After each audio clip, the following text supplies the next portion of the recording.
युधिष्ठिर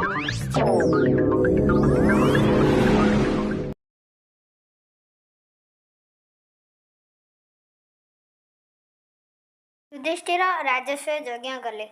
यापर पांडव पांच भाई कृष्ण और द्रौपदी विदुरंक सह हस्तिनापुर यात्रा कले। कृष्ण मध्य तांक सह गले। युधिष्ठिर धृतराष्ट्र को अधे राज्य मागिले। दुर्योधन अनिच्छा सत्वे धृतराष्ट्र तांकु खांडव प्रस्थ नामक एक जंगल देले। कृष्ण खांडव प्रस्थ को इंद्रप्रस्थ परिणत कले। यह एक सुसज्जित नगर है।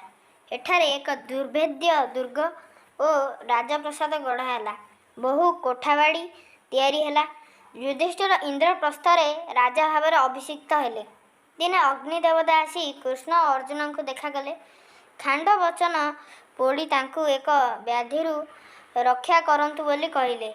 इंद्रंक विपक्षरे कार्य करवा बड़ कष्ट थिला। मात्र ब्राह्मण रूपी अग्निंकर कथा रक्षा करी कृष्ण और अर्जुन खांड वचन दाह कले। मय दानव नामक एक गंधर्व बिंधाणी को यही दहन कृष्ण अर्जुन रक्षा करथिले। से कृष्ण आदेश युधिष्ठिर स्वर्ग सभामंडप ठारू अधिक सुंदर एक सभामंडप तैयारी कले।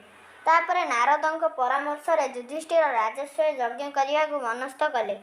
से द्वारका को दूत पठाई कृष्ण को डकाइले। जरासंध मरिया पूर्व से राजस्व यज्ञ करें नहीं बोली कृष्ण कहले। जरासंध प्रबल प्रतापी। ता अधीनस्थ बहु रजा थिले एवं से शताधिक रजा को बंदी करी रखिथिला। शेष कृष्ण भीम अर्जुन मगध जाई जरासंध को मारिबा ठीक है।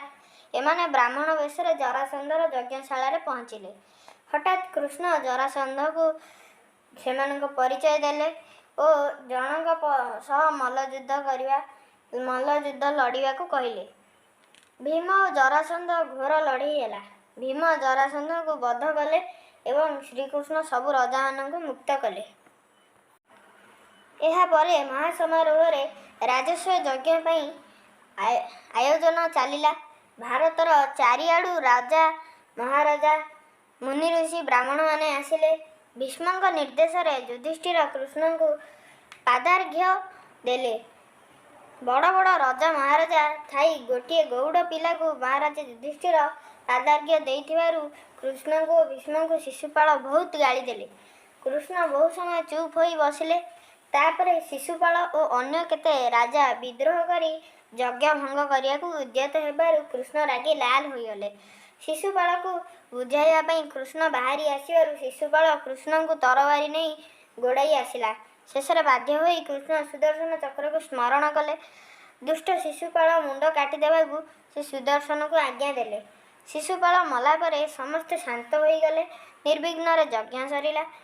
युधिष्ठिर सम्राट पदर अभिषिक्त हेले। कृष्ण पंच पांडव ठारू विदाय नेले। विदाय नहीं द्वारका चली आसिले।